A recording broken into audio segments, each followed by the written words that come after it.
एक राजा था जिसके यहाँ बेटा पैदा नहीं हो रहा था। उसे किसी तांत्रिक ने सलाह दी कि आप ही के राज में किसी छोटे बच्चे की बलि चढ़ा दीजिए, अगले 1 साल में आपके यहाँ बेटा पैदा हो जाएगा। राजा ने ऐसा ही किया। अगले ही दिन ऐलान करवा दिया कि जिस घर से बच्चा दिया जाएगा उस घर को ढेर सारा धन दिया जाएगा। राजा का ये ऐलान एक गरीब परिवार ने सुना तो अपने घर के सबसे छोटे बच्चे को भेज दिया कि ये बच्चा हमारे किसी काम का नहीं, इसे रख लो। अब बलि चढ़ाने की पूरी तैयारी हो गई।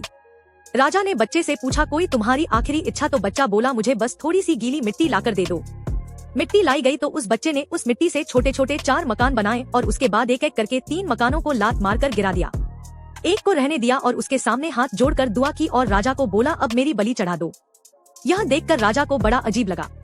वो डर सा गया कि शायद बच्चे ने कोई तंत्र विद्या की हो। उसने बच्चे से पूछा, तूने यह क्या किया था? तो बच्चा बोला, पहला मकान गिराया जो मेरे माँ बाप का था, जिन्होंने सिर्फ पैसों के लिए मुझे बेच दिया। दूसरा मकान रिश्तेदारों का था, उन्होंने भी मेरे माँ बाप को ऐसा करने से रोका नहीं, तो उनका भी मकान गिरा दिया।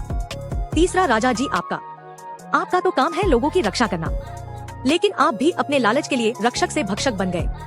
आपने तो अपने लालच के लिए मेरी जिंदगी खत्म करने की सोच ली, तो मैंने आपका भी महल गिरा दिया और यह चौथा मेरे भगवान का घर है। उसके सामने मैंने हाथ जोड़कर कह दिया कि अब सब तू संभाल लेना।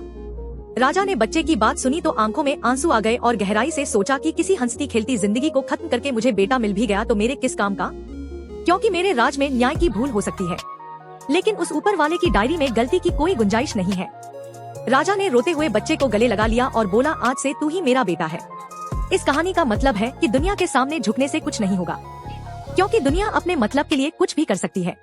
झुकना है तो उस भगवान के सामने जिसके सामने झुकने से तुम्हारा कोई कुछ नहीं बिगाड़ सकता। समर्पण करना है तो उस परमपिता परमेश्वर को करो।